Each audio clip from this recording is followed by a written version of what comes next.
Safety and liaison officials in Mpumalanga have warned that the death toll in the collision between a train and a truck could rise as more bodies are being retrieved from underneath the train. At least 20 people have so far been confirmed dead in the accident in Hectorspruit near Kamatiport, which occurred this morning. The truck, which was transporting farm workers, apparently failed to stop at a level crossing. The injured, including the driver of the truck, have been taken to various hospitals in the area. The department's Talani Sibuye. In terms of the preliminary investigation, we're suspecting that more than 30 people have passed away, and we are not sure of the number as yet that have been taken to hospital. Both drivers are still alive. We have not yet spoken to the drivers. As I've said, the investigation is continuing. We'll then be establishing the exact cause of the accident. If any of them is found to have been on the wrong side of the law, we're definitely going to take action against any person whom we found to have been contravening the law. The B sample of Comrades Marathon winner Ludwig Mamabola has tested positive. That's according to the South African Institute for Drug-Free Sport. Mamabola's A sample tested positive for a performance-enhancing substance after he won the 89-kilometer ultramarathon in Durban last month. The Institute CEO Khalid Gallant says the process to constitute a hearing will now proceed and a date will be set on which Mamabola will be afforded the opportunity to defend himself against the doping charge. COSATU General Secretary Zwelinzima Vavi has raised concerns after NUMSA's General Secretary Ivan Jim was followed by a mysterious car with armed occupants last night. Jim was apparently followed from the SACP Congress underway in Mpangeni in KwaZulu-Natal to a hotel. SABC senior political correspondent Maslati Gallants reports. Details of what exactly happened are still coming through, but he has confirmed the incident with the SABC. On his Twitter account, he says Jim was followed by a car with fake number plates from the Congress, and he had tried to evade the car with no luck. When he eventually confronted the occupants who were visibly armed, they produced fake police IDs and claimed they had mistaken him for an unnamed mayor.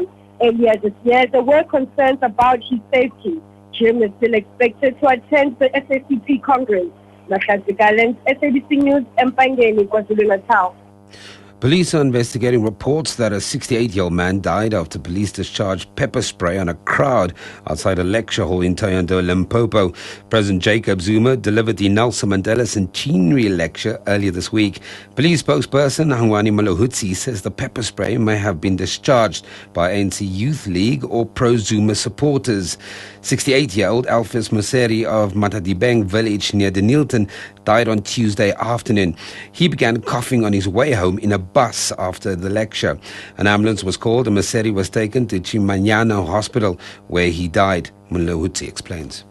We can categorically say that we did not use any pepper spray during the lecture by the president. In fact, all our members were not having pepper sprays on them. So the assertion that the police might have been responsible is not true. There is an investigation that is underway to determine exactly who was responsible for the discharge of that pepper spray. The South African Weather Services says Kimberley residents should brace themselves for very cold weather conditions this weekend. The service's Michael Matabane says weather associated with thunder showers that usually occurs in summer is being experienced over the central interior. It could see areas such as Bloemfontein, Bloemhof and Taung also being affected. Matabane says maximum temperatures are expected to drop. The weather system, which we call it a cutoff flow, is notoriously known for widespread showers and thunder showers over the central interior. Usually we get this type of weather system during summertime. However, this point in time is coming in winter. As a result, we are expecting general cloudy conditions. Chances of rain over Kimberley and the surroundings will be 60%. We are expecting maximum temperatures around 10 degrees over Kimberley and the surrounding by tomorrow.